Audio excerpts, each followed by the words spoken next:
যে সারা দিনে 5 ওয়াক্ত নামাজ পড়ো নাই, আর সারা দিন সারা রাত মোবাইলে নারী ছবি, উলঙ্গ দৃশ্য, গান বাদ্য, জিনা ব্যভিচার, মদ জুয়ার আড্ডায় পড়েছিলাম, এভাবে রাত 3টায় ঘুমায় গেলাম।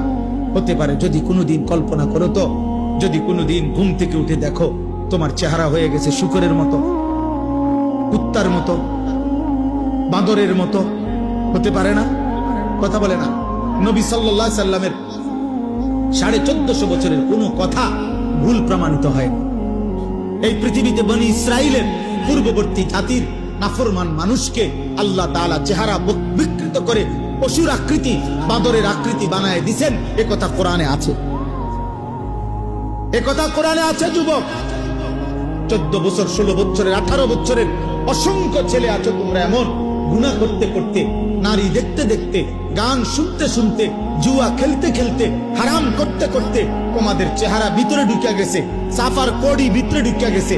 এত কম বয়সী ছেলে আরেকটু ফিটফাট, আরেকটু সুন্দর, আরেকটু মায়াময়, আরেকটু নাদুস কুদুস দেখা যাওয়ার কথা ছিল, কিন্তু গুনাহ তোমার শরীর নষ্ট করে দিছে। তুমি ইনসাফের সাথে দেখো।